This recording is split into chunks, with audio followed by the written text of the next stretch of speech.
Hello everyone, welcome back to my YouTube channel. Hope you guys are doing well. तो आज हम discuss करेंगे हिमाचल प्रदेश से रिलेटेड मोस्ट इम्पॉर्टेंट एमसीक्यूज़ जो कि आपके प्रीवियस एग्ज़ाम में पूछे गए हैं और आपके आने वाले एग्ज़ाम्स के लिए भी बहुत ही ज़्यादा बेनिफिशियल हैं। तो आपको सिंपली क्या करना है, आपको खुद को चेक करना है कि आपके इन क्वेश्चंस में से कितने क्वेश्चंस सही होंगे व कितने गलत होंगे। तो वीडियो को शुरू करने से पहले वीडियो को लाइक ज़रूर करें। अगर आप पहली बार हमारे चैनल पर विजिट कर रहे हो तो ज़रूर से हमारे चैनल लेट्स प्रिपेयर को सब्सक्राइब करें, साथ में बेल आइकन को ज़रूर दबाएं। तो इसी के साथ वीडियो को शुरू करते हैं।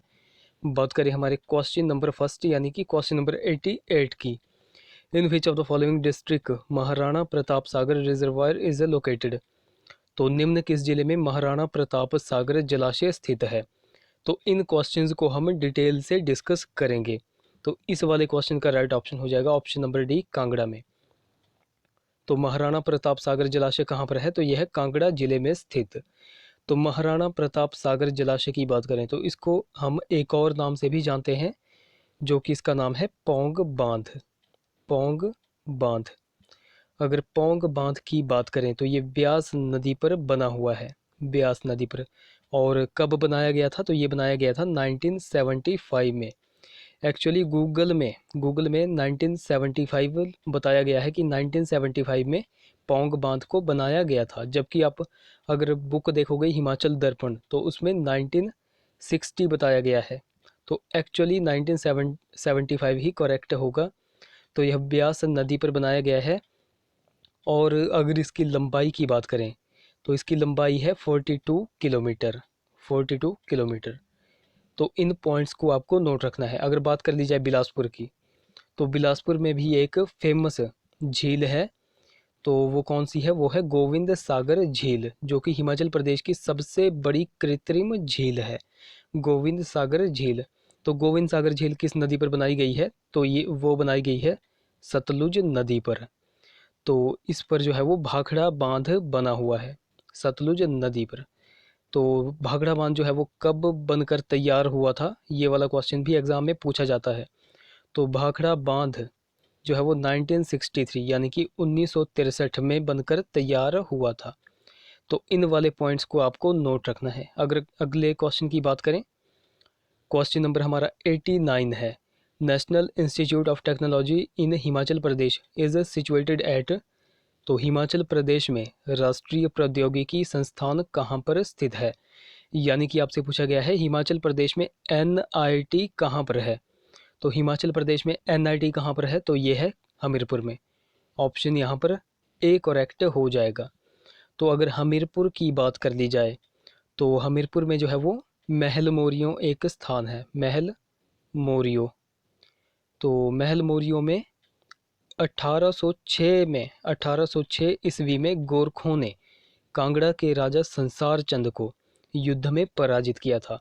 ये वाला क्वेश्चन भी एग्जाम में बहुत बार पूछा गया है कि गोरखों ने कांगड़ा के राजा संसार चंद को युद्ध में कहाँ पर पराजित किया था, तो वो किया था हमीरपुर के महल मोरियो में। और कब किया था, तो 1806 ईस्वी में। तो इस पॉइंट को आपको नोट रखना है। तो उसके बाद हमीरपुर जो है तो 1806 से लेकर के 1846 तक 1846 तक हमीरपुर जो है वो सिखों के अधीन रहा था। ये वाला पॉइंट भी आपको नोट रखना है। 1806 से लेकर के 1846 तक हमीरपुर सिखों के अधीन रहा। उसके बाद जाकर के 1846 के बाद जो है वो हमीरपुर अंग्रेज़ों के अधीन आ गया था। तो इन पॉइंट्स को आपको नोट रखना है। तो अगर बात कर ली जाए हर्बल गार्डन की, हमीरपुर में जो है वो हर्बल गार्डन भी स्थित है। तो हर्बल गार्डन की बात करें तो बेसिकली हिमाचल प्रदेश में टोटल 4 हर्बल गार्डन है। और कहाँ कहाँ पर हैं, तो ये है मंडी में, हमीरपुर में, शिमला में और बिलासपुर में। तो अगर मंडी की बात कर ली जाए तो मंडी के जोगिंद्रनगर में है, शिमला के डुमरेड़ा में है, बिलासपुर के जंगल थलेरा। और हमीरपुर की बात करें, बेसिकली हमीरपुर की बात करें तो हमीरपुर के नेरी नेरी में जो है वो हर्बल गार्डन स्थित है।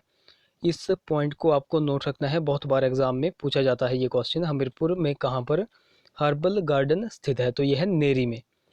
तो इन पॉइंट्स को आपको नोट रखना है। और अगर बात कर ली जाए HPSSC Himachal Pradesh staff selection commission की। तो इसका सेंटर भी हमीरपुर में ही है और कहाँ पर है, तो ये है पक्का भरो में, पक्का भरो। तो इन पॉइंट्स को आपको नोट रखना है। अगर बात करें अगले क्वेश्चन की, क्वेश्चन नंबर हमारा 90 है। जनगणना 2011 के अनुसार हिमाचल प्रदेश का जनसंख्या घनत्व कितना है। तो 90 का राइट ऑप्शन हो जाएगा option number D 123। Option D यहाँ पर करेक्ट होगा। अगर बात कर ली जाए अगले क्वेश्चन की, क्वेश्चन नंबर हमारा 91 है। तो किस तिथि से म्यूनिसिपल कॉरपोरेशन शिमला अस्तित्व में आया है।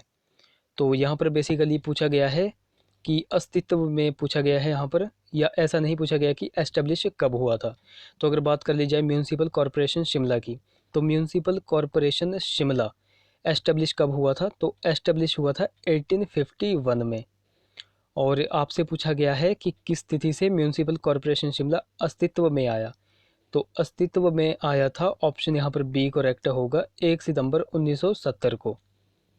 ऑप्शन बी यहाँ पर करेक्ट हो जाएगा। तो बेसिकली म्यूनिसिपल कॉरपोरेशन शिमला से कुछ और क्वेश्चंस भी निकलते हैं, जैसे कि शिमला म्यूनिसिपल पहले जो है वो इसका नाम म्यूनिसिपल कॉरपोरेशन शिमला की जगह था शिमला म्यूनिसिपल कमेटी। तो आपसे पूछा जाएगा शिमला म्यूनिसिपल कमेटी का नाम बदलकर शिमला म्यूनिसिपल कॉरपोरेशन कब किया गया था, तो ये किया गया था 1978 में। इस पॉइंट को भी आपको नोट रखना है। तो अगर बात कर ली जाए अगले क्वेश्चन की, क्वेश्चन नंबर हमारा 92 है। तो निम्न किस जिले में साक्षरता दर सबसे कम है, यानी कि निम्नतम है। तो ये हो जाएगा चंबा जिले में। ऑप्शन बी करेक्ट हो जाएगा। तो अगर बात कर लें चंबा जिले की, तो चंबा रियासत की स्थापना किसने की थी, तो चंबा रियासत की स्थापना की थी राजा मारू ने। और कब की थी, तो उसने की थी 550 ईस्वी में। तो ये बेसिकली अयोध्या से आया था और यह एक सूर्यवंशी राजा था। तो इस पॉइंट को आपको नोट रखना है। अगर बात कर लें चंबा की ओर, तो चंबा में जैसे अजीत सिंह मेमोरियल है, चंबा में भूरी सिंह म्यूजियम है जिसकी स्थापना 1908 यानी कि 1908 में की गई थी भूरी सिंह के द्वारा। अगर बात कर लें चंबा की कुछ और, जैसे चंबा में राधा कृष्ण मंदिर भी है, चंबा में ही नाडा महल स्थित है, चंबा में ही बकलोह सैनिक छावनी भी स्थित है। तो इन पॉइंट्स को आपको नोट रखना है। बात कर लें अगले क्वेश्चन की, क्वेश्चन नंबर हमारा 93 है। तो हिमाचल प्रदेश में प्रथम विधानसभा के चुनाव किस वर्ष में हुए थे, तो ये हुए थे 1952 में। ऑप्शन सी यहाँ पर करेक्ट हो जाएगा। तो विधानसभा, हिमाचल की विधानसभा से बेसिकली 3 या 4 क्वेश्चंस निकलते हैं, जैसे कि पहला क्वेश्चन हो गया हिमाचल प्रदेश के प्रथम विधानसभा अध्यक्ष कौन थे। तो प्रथम विधानसभा अध्यक्ष थे जयवंत राम। और इनका कार्यकाल कितना था, तो इनका कार्यकाल था 1952 से लेकर के 56 तक। और एक और क्वेश्चन बनता है विधानसभा से कि हिमाचल प्रदेश विधानसभा में सबसे अधिक अवधि तक कौन अध्यक्ष पद पर रहे थे, तो वो रहे थे ठाकुर सेन नेगी। ठाकुर सेन नेगी, ये वाला भी आपको नोट रखना है पॉइंट। और एक और क्वेश्चन निकल के आता है और बहुत सारे एग्जाम में पूछा गया है कि हिमाचल प्रदेश विधानसभा की प्रथम महिला अध्यक्ष कौन थी, तो ये थी विद्या स्टोक्स। और इनके कार्यकाल की बात करें तो 1985 से लेकर के 1990 तक यह विधानसभा की स्पीकर रही थी। तो अगर वर्तमान की बात कर ली जाए विधानसभा की वर्तमान, तो वर्तमान में विपिन सिंह परमार जो है वो हमारे विधानसभा अध्यक्ष हैं और ये कितने नंबर के हैं, ये है 17वें नंबर के। ये वाला पॉइंट भी आपको नोट रखना है। बात कर लें अगले क्वेश्चन की। अब क्वेश्चन नंबर हमारा 94 है। गोची सबसे लोकप्रिय त्यौहार है और कहाँ का है, तो गोची त्यौहार चंद्रभागा घाटी यानी कि लाहौल स्पीति में मनाया जाता है, यानी कि ऑप्शन सी यहाँ पर करेक्ट हो जाएगा, भागा घाटी। और अगर आपसे पूछ लिया जाए कि गोची त्यौहार कब मनाया जाता है, तो ये मनाया जाता है फरवरी महीने में। तो अगर कुछ और लोकप्रिय त्योहारों की बात करें, तो जैसे भुंडा उत्सव हो गया, तो भुंडा उत्सव कहाँ पर मनाया जाता है, तो ये मनाया जाता है कुल्लू के निरमंड में।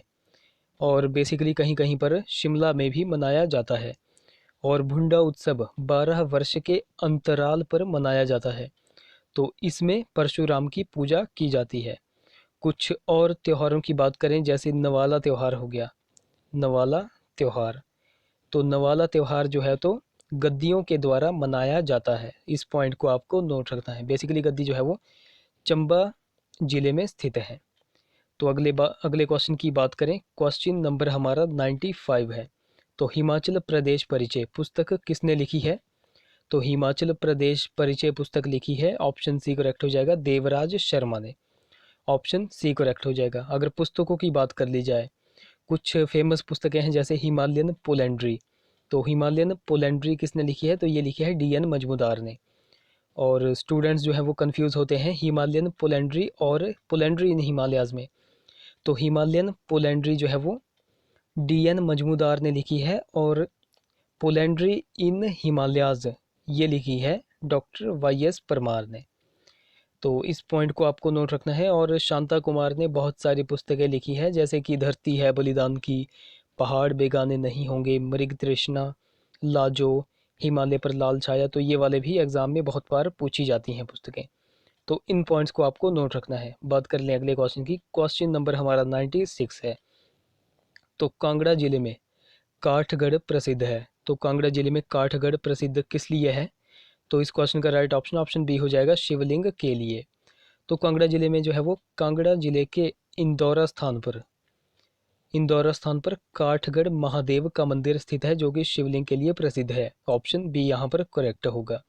तो अगर कांगड़ा की बात कर ली जाए, तो कांगड़ा में जैसे मसरूर रॉकेट मंदिर है, कांगड़ा में ही तपोवन तपोवन है जो कि धर्मशाला में स्थित है, कांगड़ा में ही डल झील है, कांगड़ा में ही वॉर मेमोरियल है, और कांगड़ा में जैसे कृषि विश्वविद्यालय भी है पालमपुर में।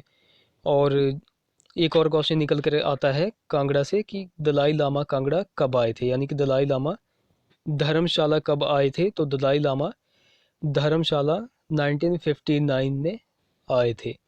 तो इन वाले पॉइंट्स को आपको नोट रखना है, बहुत ज़्यादा इंपॉर्टेंट है। अगले क्वेश्चन की बात करें।